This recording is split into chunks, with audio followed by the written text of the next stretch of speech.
The baptism register should have held ordinary things: names, dates, a mother's name written in a careful hand, a child's first breath reduced to ink.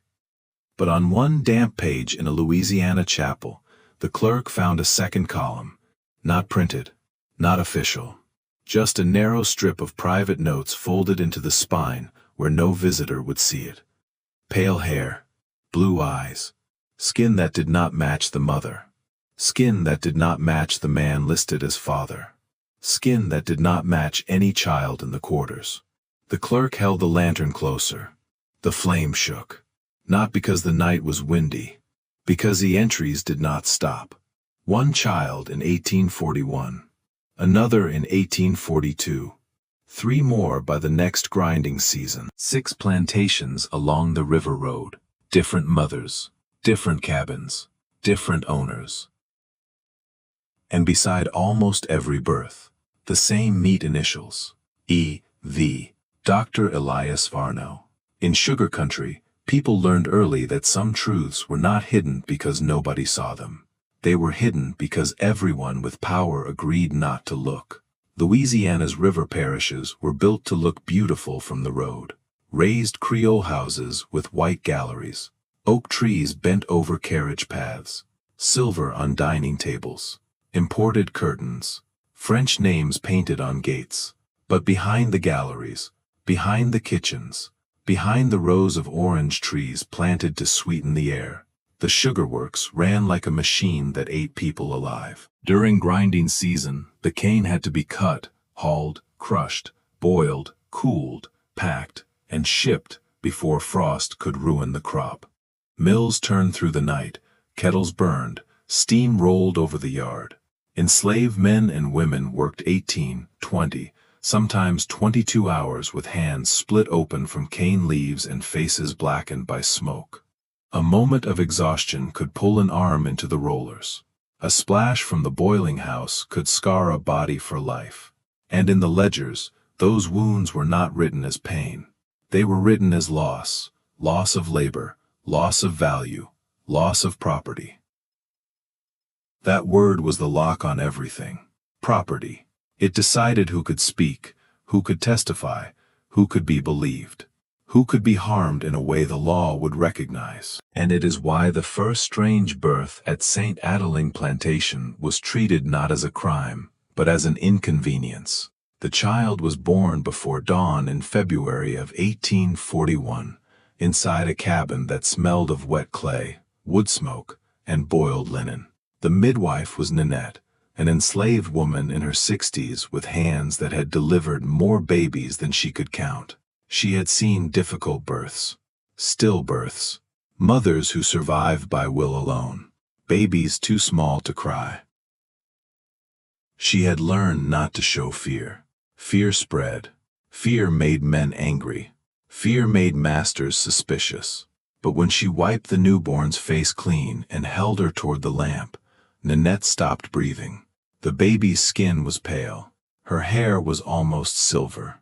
Her eyes opened for 1 second, light blue under the oil flame, and Nanette felt the room tilt beneath her. The mother, Amara, was 24.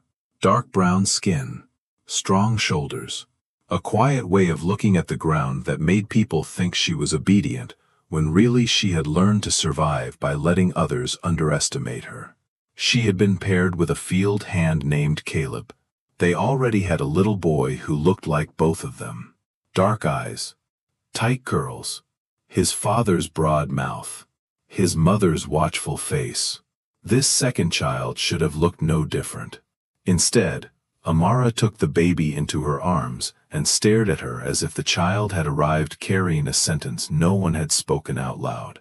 Nanette whispered, "Did someone come to you?" Amara's mouth tightened. She did not answer. That silence was not guilt. It was terror. By midday the quarters knew. By sunset, the main house knew. By the next morning, 2 plantations downriver knew. Rumor traveled faster than steamboats when the people carrying it had no legal voice. Caleb saw the child and stepped backward like he had been struck. "That is not mine." Amara held the infant closer. "She is innocent," she said. I did not say she was guilty, Caleb answered. Then he looked at Amara. And that was worse. The child was named Celia. In the chapel register, the priest wrote the official father as Caleb, but behind the page, in that hidden column, someone added a private note. Female child, unusual complexion, hair nearly white, eyes blue, attended during prior winter illness by Dr. E. Varnell. At first, Etienne Caro, the plantation clerk, tried to believe what everyone in the main house wanted to believe. Old blood, a distant ancestor. One of those strange turns of inheritance people used when they needed mystery to stay harmless. Etienne was 31, literate in French and English, useful enough to be trusted with records and not important enough to be invited fully into the planter class. He saw what owners said in public and what they wrote in private. He knew the difference between a family secret and an accounting problem. Celia became both. She cried too sharply. She drew too much attention. She could not be explained, and anything that could not be explained made the white families along the river nervous. So Etienne was told to keep the matter quiet. Record the birth. List Caleb as the father. Do not encourage talk. Do not let the quarters turn one odd child into a sign. Then the second child was born. 6 miles downriver, at Belront's plantation, a laundress named Sabine delivered a boy with the same pale skin, the same startling eyes, the same fine light hair. Sabine's husband, a cooper named Joseph, denied the child before the midwife finished washing him. The overseer blamed Sabine. The owner blamed the overseer. No one blamed the visiting physician, who had spent 3 nights in the guest room that autumn while treating the planter's wife for a fever. His name was Dr. Elias Farnell. Etienne copied the rumor into his private notebook, not because he understood it, because he feared he would. A third birth came in 1843, then a fourth, then 2 in the same summer. The plantations were not far apart. St. Adeline, Belronce, Cypress Bend, Maison Rouge, Valcourt, Terre Noire, all within a day's ride of each other, all tied to the river, all using the same merchants, the same priests, the same doctors, the same slave traders, the same polite language to cover the same brutal economy. And in Etienne's notebook, the details began to arrange themselves. The child was born 8 or 9 months after Varnell's visit. The mother had worked near the main house.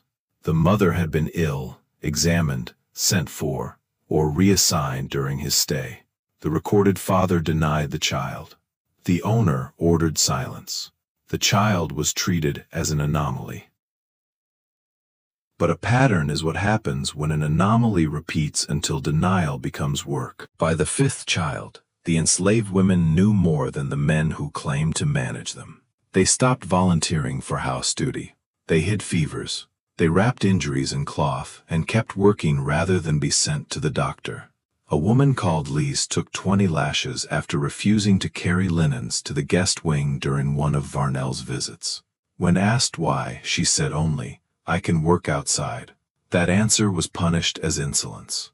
It should have been heard as testimony. But testimony required a person, and the law did not give her that name. Etienne began drawing a map, not a formal survey. Nothing that could be found on his desk during an inspection. Just a folded sheet hidden beneath receipts for molasses barrels. He marked each plantation with a dot. He wrote the mother's name when he could learn it, the child's birth month, the doctor's visit, a line between them. Soon the paper looked less like a map and more like a trap. The trap had one name at the center. Dr. Elias Farnell was not a wandering drunk or a man with a violent reputation. That would have made the story easier. He was worse. He was respected. He owned medical books imported from Philadelphia. He spoke gently at dinner tables. He delivered babies for planter wives. He wrote essays about fever, climate, and inheritance for small medical societies that liked Latin phrases more than evidence. His hair was fair. His eyes were blue. His manners were controlled. He never rushed. And because he was a doctor, every locked room opened for him. The sick room, the nursery, the outbuilding where injured workers were kept until they could return to the fields, the cabins after dark, the spaces where enslaved women were most vulnerable, and where any refusal could be written as disobedience. Etienne tried to speak to Amara once, not in the open yard, not near the quarters where anyone could overhear and punish her. He found her behind the smokehouse, washing a small shirt for Celia in a bucket of brown water. "She has his eyes," Etienne said. Amara did not look up. "I did not ask whose eyes she has. I am trying to understand." At that, Amara laughed once. Not because anything was funny, because understanding was a luxury men always claimed after women had already paid the price. She wrung the little shirt until water ran over her wrists. "You want the truth written down," she said. "Yes. And what will paper do when he comes again?" Etienne had no answer. Amara finally looked at him. Her eyes were dry. "Paper belongs to men who own locks." Then she picked up the bucket and walked away. That line stayed with him longer than any accusation could have. Paper belongs to men who own locks. So Etienne began making copies. One hidden in a flower bin, one slipped behind a loose brick in the chapel wall. One sent to an old acquaintance in New Orleans, with no explanation except 3 words. "Keep this safe." The births continued. By late 1846, there were 11 children. 11 small bodies carrying a truth the region refused to name. Some were loved fiercely. Some were cared for through a grief their mothers could not separate from the child. Some were rejected by the men recorded as fathers. Men who had also been trapped by a system that arranged their families and then shattered them. The children lived in a narrow place between worlds, too visually close to the master class to be ignored, too legally black, too legally enslaved, too legally property to be protected by the resemblance that condemned them. Planter wives looked away. Overseers stared too long.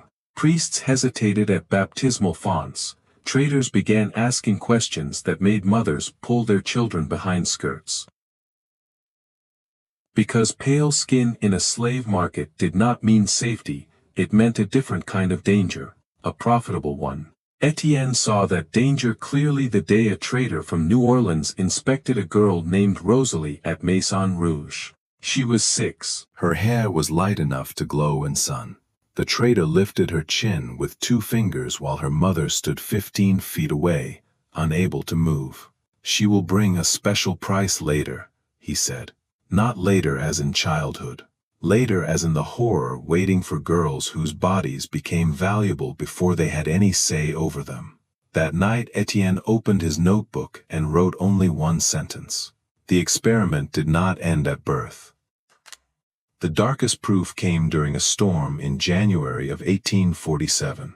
Celia, the first child, was 6 years old and burning with fever at St. Adeline. Her breathing came in small broken pulls. Amara refused at first to let them send for Varnell. She stood in the doorway of the cabin, arms spread, soaked from rain, saying no to men who were not used to hearing the word. But fever gave the plantation an excuse, and excuses were the language power preferred. Varnell arrived near midnight in a black carriage, coat shining with rain, medical bag in one hand. Etienne watched from under the gallery as the doctor stepped down. For the first time, he noticed Varnell look toward the quarters before anyone told him where the sick child was. Not confusion, recognition. He had not seen a patient. He had come to inspect a result. Inside the cabin, Amara held Celia so tightly the child whimpered. Varnell asked for the lamp to be raised. He touched Celia's eyelids, her hair, the line of her jaw. He measured the span between her temples with a small brass caliper. That was when Etienne understood the word he had been avoiding. Experiment. Not desire alone. Not chance. Not one crime repeated in secrecy because no one stopped it. This was a project. A study. A man using the law's cruelty as a laboratory. Etienne stepped forward. That is enough. Varnell looked at him as though a chair had spoken. I am treating a fever. You are measuring her face. And you are interrupting medicine. Amara whispered, take him out. Etienne did not know whether she meant the doctor or himself. Maybe both. The next morning, Celia lived. But she stopped speaking for nearly 3 months. No one wrote that in the official register, no one listed silence as an injury. Etienne took his map to Magistrate Armand Dupré 3 days later. Dupré was a careful man with clean cuffs and the exhausted face of someone who knew the law too well to believe it was justice. He listened. He read every page. He checked the dates. He understood the pattern. Then he closed the folder and placed both hands on top of it. What do you expect me to do? Bring charges. For what crime? Etienne stared at him. You know what crime. Dupré's jaw tightened. I know the moral word. I am asking for the legal one. The room seemed to shrink. Etienne said, rape. Dupré lowered his voice. Against whom? Against the women. The law will not hear that. It must. It will not. Dupré was not defending Varnell. That was the worst part. He was explaining the machine. Under Louisiana law, enslaved women could be bought, sold, punished, and inherited. They could not stand in court as full persons against a white man. Their pain could become a legal matter only if a property owner claimed financial damage. And what planter wanted to announce that his own household had failed to control access to enslaved women? What planter wanted scandal attached to his name, his daughter's marriage prospects, his mortgages, his crop notes, his market value? The law did not need to deny the truth. It simply asked who had the right to speak it. Then it closed the door. Dupré pushed the folder back across the desk. Leave this alone, he said. If he is not stopped, there will be more. The magistrate looked toward the window, where rain streaked the glass like scratches. There are already more than the law is willing to count. Etienne did not leave it alone. He became careful instead. Careful is what powerless people learn when truth is dangerous. He sent copies upriver. He shared dates with 2 overseers he trusted just enough to fear. He let one priest see the hidden notes in the register and watched the man go pale. By spring, the whispers were no longer only in cabins. They moved through counting rooms, through back offices, through dinner tables where the women wore gloves and the men pretended not to sweat. Varnell heard, of course. Men like him always hear when the silence protecting them begins to crack. His answer was not flight. It was arrogance. In September of 1847, he invited 11 men to his house. Planters, a priest, Magistrate Dupré, 2 physicians from New Orleans, and Etienne Caro. The invitation was written on cream paper in a steady hand. Questions have arisen. A clear explanation is preferable to rumor. The parlor was lit by 4 lamps. Rain pressed against the windows. A silver tray held brandy. Varnell stood by the mantel in a dark coat, calm as Sunday. When every man had sat, he opened a leather case and removed a stack of notebooks tied with blue ribbon. Then he said, "Yes. The children are mine." The room exploded. Chairs scraped. Someone cursed. One planter knocked over a glass. Varnell waited for the noise to burn itself out. "I did not call you here to deny what is obvious," he said. "I called you here because you have misunderstood its purpose." Magistrate Dupré stood slowly. What purpose could make this anything but monstrous? Varnell looked almost disappointed. Scientific purpose. He opened the first notebook. Inside were charts, measurements, hair samples folded in paper, notes on eye color, skin tone, infant health, growth, speech, temperament. Births arranged like crop trials. Children turned into evidence. Women erased into maternal stock. He explained himself with the patient confidence of a man who had never imagined the world might deny him. He said he had been studying inheritance, He said racial traits could be observed, directed, improved, perhaps managed across generations. He said the children proved what he suspected. That his blood dominated. That European features could be produced deliberately. That the future might be engineered. No one in that room was innocent. Every planter there lived from a system that treated human beings as property. But even they understood, for one brief and terrible moment, that Varnell had carried their own logic to its most naked conclusion. Etienne said, "You used women who could not refuse." Varnell turned to him. "You are using sentimental language. I am using the only true language in this room. Truth." Varnell smiled without warmth. "The legal truth is simple. They are not persons in the meaning you imply. They are property. Their owners may object if I damaged value. None did." The silence after that sentence was heavier than the shouting. Because every man knew the sentence was evil. And every man also knew the law was built to survive it. Dupré said, "You will leave this parish." Varnell began tying the blue ribbon around his notebooks. "I already have. My work here is finished." Texas offers wider material and less interference.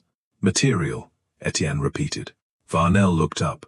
Yes, that was the word that ended the meeting. Not because it shocked them more than the rest, because it translated everything. The women, the children, the cabins, the parish, the law. Material. Within 2 weeks, Dr. Elias Varnell was gone. His house was sold, his books packed, his carriage seen once on the road west, then never again in that parish. No warrant followed him. No public trial named him. No court recorded what the women had endured. The planters suppressed what they could, denied what they could not suppress, and returned to the harvest because sugar did not pause for shame. But the children remained. 12 by then. The 13th was born after Varnell left. A baby girl at Terre Noire with blue eyes and pale curls, carried into the world by a mother who turned her face to the wall and did not make a sound. Years moved. Some children were sold away, some survived in the quarters long enough to become young adults. Some vanished into records where their names were changed, misspelled, or reduced to numbers. Their mothers carried grief differently. Amara loved Celia with a fierceness that frightened people. Sabine grew silent. Lisa refused to let any white doctor touch her daughter again, and nearly died for that refusal. None of them received justice, not the kind courts recognize, not the kind speeches repair. But Etienne kept the register. Through yellow fever, through debt, through war, through Union soldiers arriving in a region that had spent generations pretending its violence was order. In 1866, 1 year after slavery's legal death, Etienne carried a wrapped parcel to a historical society in New Orleans. He was older then. His hair had thinned. His hands shook. Inside the parcel were the hidden register pages, his map, his copies, and the notes he had made when no court would listen. The archivist asked what the documents were. Etienne answered, "Proof of a crime that was not allowed to be a crime." The man asked whose crime. Etienne looked down at the folded pages. "The doctors," he said, "and the laws, and everyone who knew the difference between silence and innocence, but chose silence anyway." The register did not save Amara. It did not save Sabine.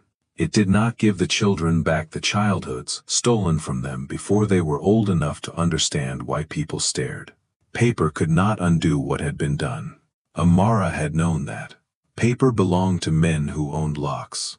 But Etienne had learned something she had not been allowed to trust. A lock can fail. A wall can crack. A page can outlive the hand that tried to hide it. And sometimes history does not speak because justice arrived. Sometimes history speaks because a lie was written down too carefully to disappear. The register did not save the women, but it refused to let the lie die with the men who wrote it.